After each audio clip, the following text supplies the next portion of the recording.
Queremos conocer tu barrio, tu manera de pisar las calles, tu marca, tu huella. Queremos saber más de vos, que nos muestres tu lugar, que caminemos hacia el punto exacto en el que se juntan espacio y tiempo. ¿En qué esquina? ¿En qué bar? ¿En qué plaza nos encontramos? Quiero que compartamos una caminata, una charla, que nos aventuremos por la ciudad, que me cuentes un pedacito de tu historia.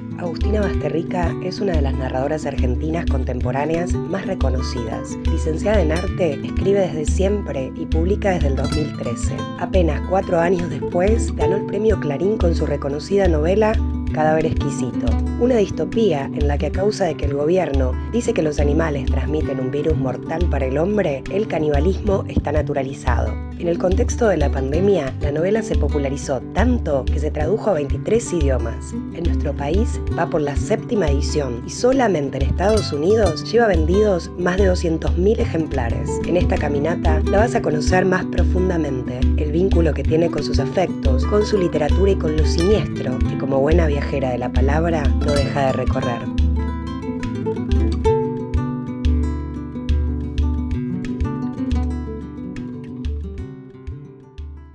Bueno, ¿Por dónde empezamos? ¿Hace mucho que estás acá en este barrio? 4 años. Esto antes de la pandemia. Antes de la pandemia, sí. Igual nací en este barrio. Pero después me mudé, cuando estudié, me mudé a Flores.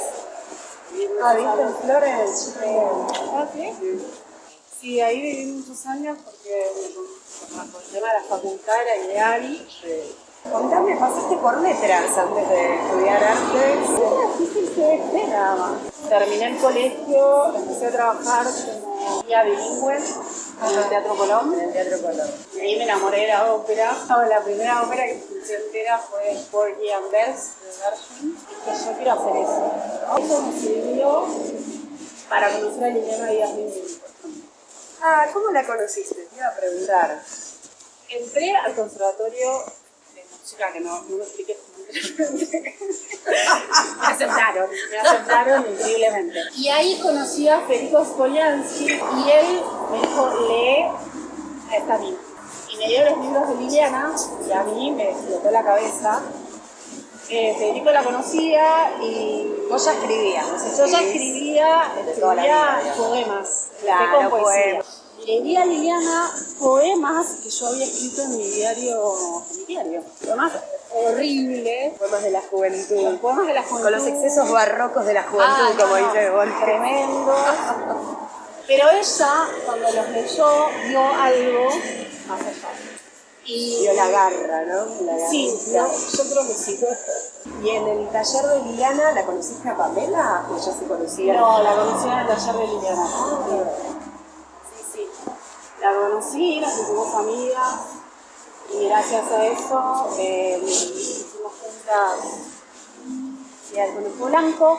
¿En qué año empezaron con ir al Conejo En el Blanco? 2015 hasta el 2020, que bueno, no pudimos seguir. Como te identifico un poco como es fantasía, pero con Silvino Campo, ¿viste? Esas personas que son observadoras de su propia clase, de su propio círculo, ¿no? Como críticas de eso, porque decías esto de mear a Dios, tu primera novela, que también tiene algo muy irónico al respecto y muy corrosivo, sobre esta idea que encima fuiste un colegio católico, De monjas, un colegio de monjas. Es genial porque gracias a eso yo tuve que salir a trabajar y tuve que romper la burbujita de privilegios y bienestar en la que estaba. Me mudé de Recoleta a Flores. Se me rompió la tapa del inodoro. Entonces fui a una ferretería y le dije, hola, sí, necesitaba comprar la tapa de un watercloset. Y el tipo me dice, ¿qué? Flowers. No, quiero la tapa de un watercloset. ¿De dónde sos vos? ¿De qué país? No, de acá. qué es lo que querés. Salgo de la ferretería y veo en la entrada que tenían las tapas de los Water Claws. Y le digo, esto es lo que quiero. Una tapa de inodoro, ¿querés, querida? Ay, no lo puedo creer. Venía porque todo eso se los conté a los asistentes de los talleres de lectura, a uno de los grupos, que hablábamos del tema del lenguaje, etc. Estábamos leyendo 62 modelos para armar de Cortázar. Y en un momento dice Water Claws. Claro. Está escrito Water Claws. Pero sí, eso es una anécdota que me da mucha vergüenza por un lado, y por otro lado digo, bueno, es mi origen, qué sé yo, también lo pude trascender. Qué bueno que lo pude trascender y darme cuenta. No, y esta cosa de reírse también, claro, de reírse de sí mismo, ¿no? Como... Sí, porque uno no elige de dónde nace. Como bueno, por supuesto. lo importante es qué haces con eso, qué haces con los Water Claws. Claro. Me dijeron también que, bueno, unas amigas tuyas te presentaron a que sería tu futuro marido, tu actual marido, y me contaban que cuando se conocieron, bueno, la primera cita que plantearon era ir a la cancha. Ir a la cancha de Boca. Y que una de las chicas le dice a Mariano como, bueno, pero cuidala, no sé qué. Y vos decís, no importa, igual yo sé tai chi. Esa cita fue mortal porque yo estaba como muy resistida. Entonces, Mariano me tiraba todos los galgos. Laura, que es una de mis mejores amigas, miraba y decía, yo no puedo creer esta piba. En un momento Mariano me preguntaba, vos escribís, ¿qué te gusta leer? Y yo le tiré la lista de los popes, sí, para dejarlo ahí como chatito, ¿viste? Bien, mirá vos, Carmen se la risa, no, yo, a mí un solaro excelente. Como, chao, o sea, me importa un carajo que vos seas la intelectualista, o sea. Entonces creo que una de las cosas, de las muchas que me enamoran de él, es eso, es que no se enganchó con mi neurosis. Claro. Y también con lo del tai chi, que fue como, bueno, está bien, qué bueno que se está el tai chi, igual yo voy a estar para cuidarte. No te preocupes, claro. Claro, pero sí en sí mismo, sí como en un lugar muy transparente y bueno, a ver, él saca mi mejor versión. Sí, de verdad. Con todos los roces que hay en la convivencia, en el matrimonio, que a veces hay cuestiones difíciles y todo. Es eso, somos compañeros, no, a mí me gusta la palabra compañeros, pero de verdad, somos, estamos a la par y nos acompañamos. Cada vez exquisito se tradujo, estaban como 20 idiomas. 23. Pero aparte de cosas muy visibles, o sea, yo me imagino el salto cultural que hay. Primero ya desde el nombre, ¿no? Porque Cadáver Exquisito, además de lo que dice literalmente, bueno, la referencia al surrealismo, en la traducción, por ejemplo, de Estados Unidos, que me parece que lo hace una canadiense, ¿puede ser? Sí, lo hace Sarah Moses, que es canadiense y es una de las mejores traductoras. Y ahí decidió cambiar, o sea, se perdió quizás el juego de esta referencia. ¿Por qué te pareció eso? Me pareció bien el cambio, de hecho, me consultaron cosas que no pasa con todas las traducciones, pero en el caso de Sarah Moses y Pushkin, porque primero se tradujo al inglés para el Reino Unido, fue un trabajo recontra serio, muy pensado, muy detallista, y me consultaron por el título. Y después lo que pasó con esa traducción, que fue genial, fue que lo publicaron en Estados Unidos. Y lo que pasa con mi novela es que está escrita en tercera y el narrador está focalizado en el personaje principal. Pero el narrador nunca lo nombra a Marcos López. A Marcos López. Mira, yo que aparte lo tengo porque justamente había visto por ahí que hay una foto de Marcos López que te inspira para el personaje de Spanner. Sí. Mirá, acá está así. El narrador siempre dice él. Y esa distancia, ese silencio para mí es fundamental. Porque por más que el lector no no se cuenta de manera consciente, eso está en la atmósfera, en el tema de la novela. Claro, hay un lugar al que no llega. Claro, tal cual. Y hay como una distancia, una decisión, una separación. Bueno, y los de la editorial querían nombrarlo porque es más fácil, Claro. ¿no? Porque no hay ambivalencia, no hay tanta confusión. Claro. Con Sara le dijimos, no les explicamos todo esto. Es verdad que la red te hace en TikTok con el Es verdad. O sea, bueno, que tenés 30.000 ya publicados. 170.000 ejemplares. Yo por qué votó 30.000, 170.000 es como... Hoy 170.000. Wow. Están planificando publicar con 300.000 en total. No, te ganaste un premio súper importante también, que no se lo dan a traducciones o a novelas traducidas. Y que encima, claro, para nosotros no es una novela de terror. Bueno, igual yo sé que con los géneros no estás tan a favor de estigmatizar, lo que se re bien. Pero tradicionalmente en Argentina se interpreta Cadáver Exquisito o se toma como una distopía. Es interesante esto de la distopía, porque la distopía es como que relee el pasado, no es tan futurista para ti, sino como más, es una relectura del pasado, como si cambiaras la maqueta o del presente, ¿no? En tu caso. Que además después se volvió medio futurología porque después lo del COVID, mi prima me compartía el viernes unas historias que había subido sobre tu novela, Me escribí vegana. Y siempre está investigando cuestiones de alimentación, bueno, esto que viene ahora con el tema de los insectos.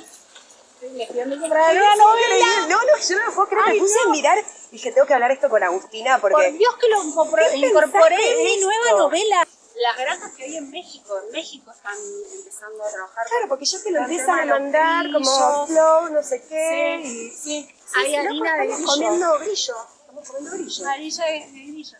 Sí. Hay un autor, Fisher, que me venía bien, no sé si lo leíste. Es un libro que lo traduce en Lo raro y lo espeluznante, de Mark Fisher. Él dice que lo espeluznante se signa por la ausencia, como que lo raro es cuando es más subjetivo y es como una reacción interpersonal, digamos. Y lo espeluznante es justamente esa ausencia de algo que ordene o que explique cómo deberían funcionar las cosas. ¿Qué sucede en el escenario de Cadáver Exquisito, ¿no? Esa cuestión de que todo el tiempo lo que le pasa a Marcos también es lo que nos pasa a los lectores, que es como, che, ¿qué onda? ¿No te parece que esto se dio muy de repente? ¿No desconfías? Bueno, el personaje de la hermana, que es siniestra la hermana. La hermana tiene, bueno, no sé si spoileo mucho, pero me vería bien también esto de, además de que se naturaliza el consumo de carne humana, el canibalismo, esta cosa de ir haciéndolo en cuotas, ¿no? Como que le van sacando unas pepitas, ¿no? Que es, no sé si leíste Virgilio Piñera, En carne. La carne de René. La carne de René es su novela, y En carne, que es de cuentos fríos, él ya hablaba de, bueno, de la insularidad negativa, qué sé yo, y de una isla que están ahí, que no hay carne, entonces la gente se empieza a autocomer.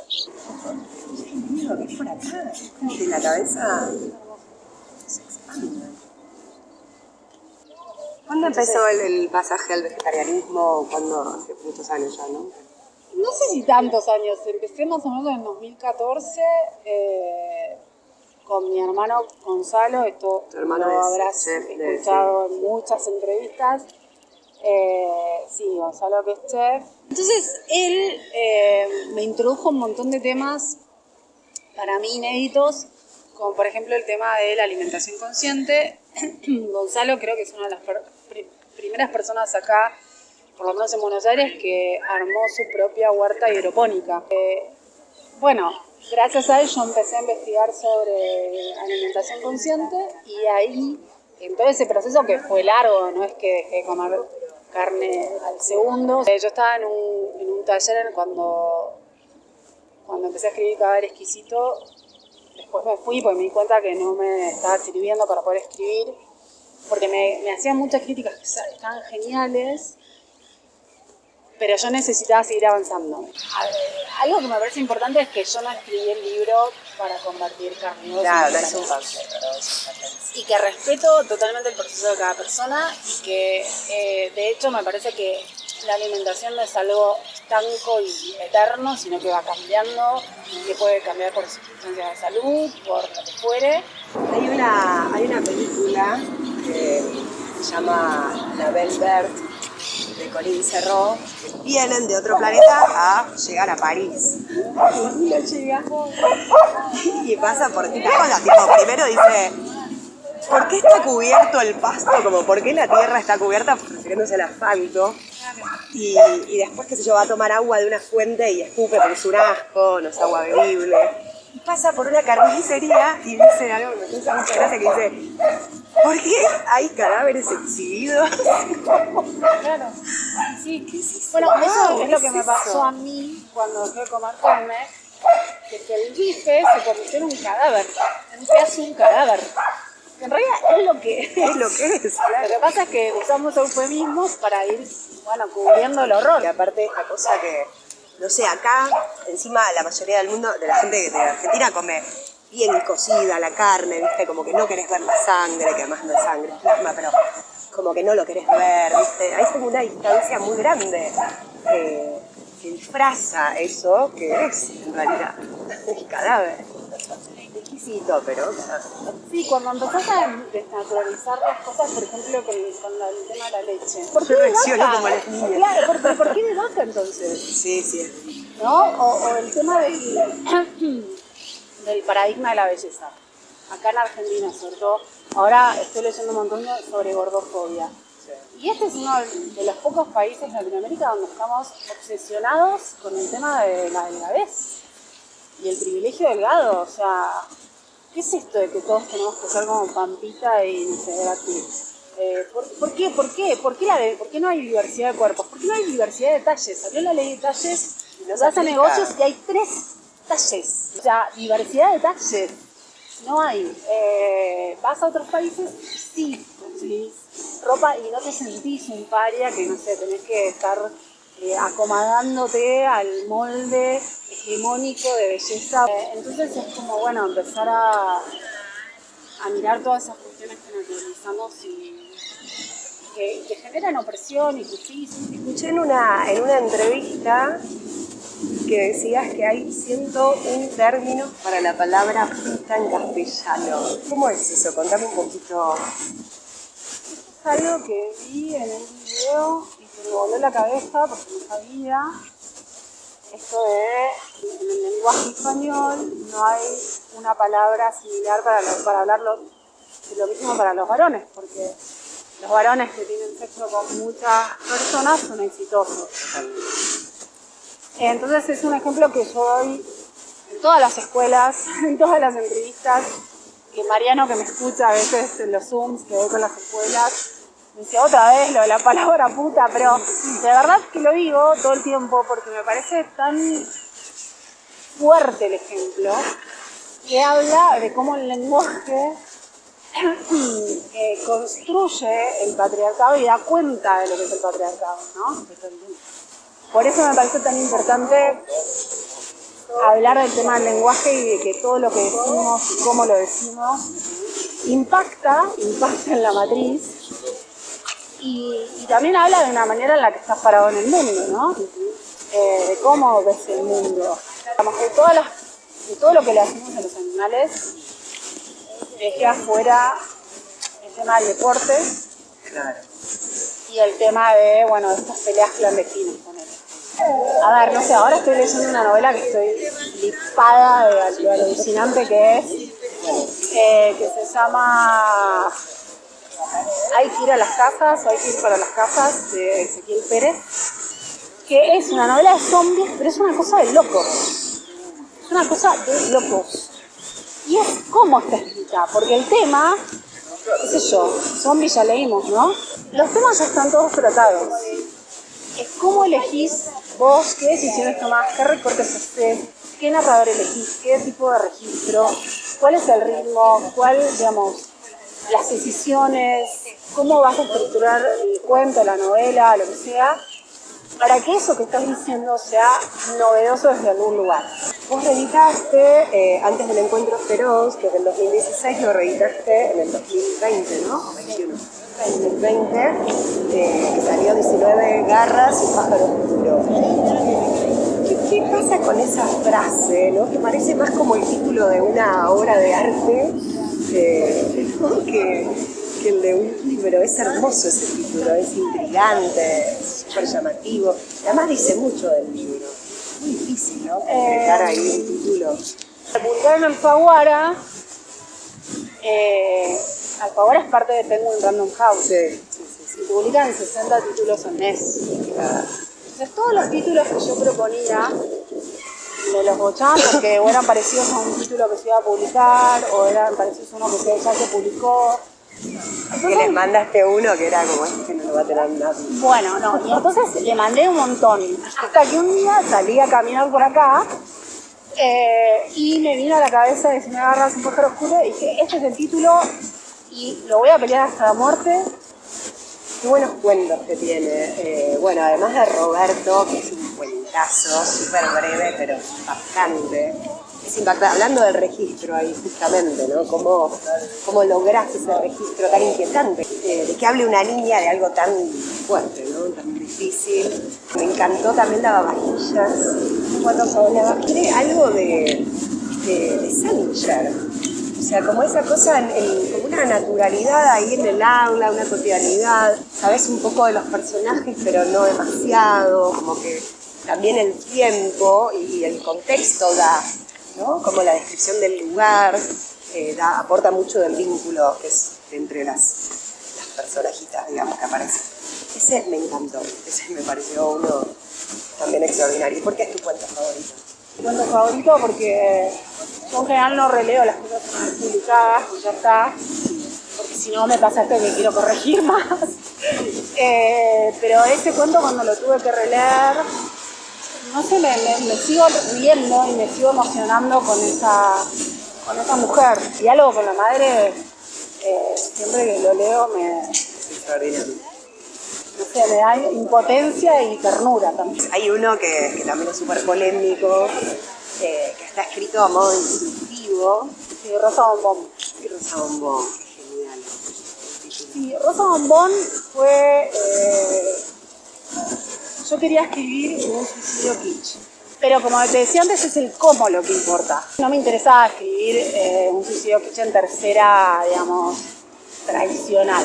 Necesitaba las piezas para el rompecabezas. Entonces, una pieza llegó cuando para la facultad leí un texto sobre la nueva figuración, que son artistas, estaba Machió, de la Vega y otros, que hablan en el manifiesto que estaban en contra del rosa bombón. Yo dije... Pero como color. Como concepto, ¿no? Como claro. Estaban en contra de lo, no sé, lo kitsch. Claro. Y yo dije, listo, Rosa Bombón es un título, me pareció genial. Y después leí un libro de autoayuda que lo empecé a leer, pero a mí lo que me pasa con la autoayuda es que me aburre mucho. Pero lo que saqué de ahí fue, dije, este es el narrador. Es un narrador claro. Que tiene que ir guiando a esta mujer para que se mate, porque ni siquiera tiene la voluntad para hacerlo ella misma. Lo que busco con el registro es buscar la belleza en el horror, a través de la palabra. Sí, también está Mónica Ojeda, obviamente voy a leer, pero Mónica Ojeda, que es una escritora ecuatoriana muy joven, escribió Las Voladoras y que trabaja con este tipo de registros. Yo igual lo vengo trabajando porque lo podés leer en mis 50, que escribí hace mucho, como arquitectura, la lentitud del placer, o Infierno, que tiene un registro hiper recontra barroco extremo justamente para agobiar al lector. Pero bueno, eso es lo que me surgió, lo que me pide el personaje y lo que me pide historia. Claro. De la misma manera que en Cadáver Exquisito me pedí un registro más seco, más clínico, más narrativo, más visual. Este también es visual, pero el lenguaje es mucho más descriptivo, más despojado. Sí, total. Soy muy visual para escribir, por eso estudié Historia del Arte en la UBA. Y vengo a caminar acá, hay épocas en las que vengo a caminar a hacer ejercicio, y lo que me pasa cuando vengo a caminar es que por ahí me pongo a pensar en lo que estoy escribiendo y si me ocurren ideas y como que estar en contacto con la naturaleza de alguna manera, por decirlo. Y después con las ciudades tengo como una contradicción. Por un lado me fascina cuando viajo, recorrer y conocer nuevas ciudades, y por otro lado, como no tengo GPS interno, o sea, no tengo, me pierdo, no tengo, si viajo sola me reestresa. A ver, decime tipo ranking, no sé, 3, 4 ciudades y algo que haces en esa ciudad cuando vas o que te Cuando gusta. fuimos a Roma, por ejemplo, visitamos iglesias solo porque yo había estudiado una obra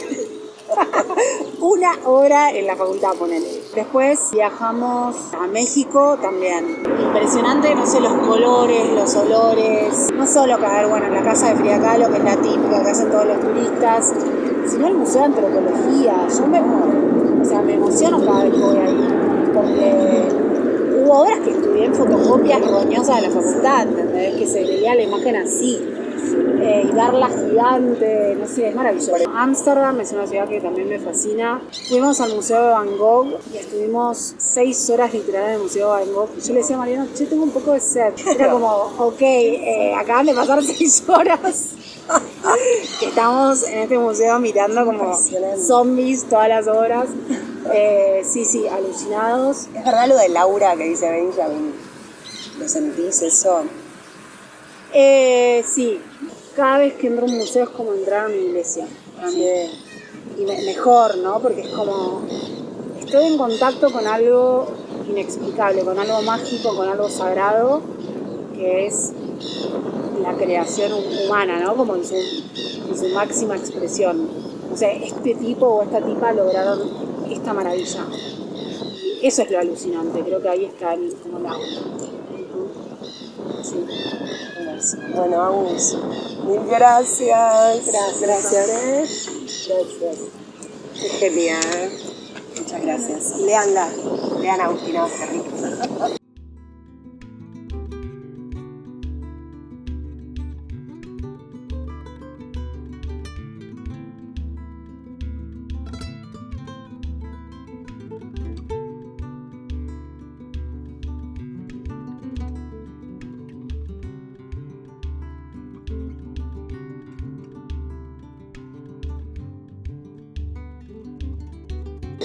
Suscríbanse al canal. Sí, campanita y no sé qué, campanita, ¿no? Suscríbete a nuestro canal, La Caminata, seguinos.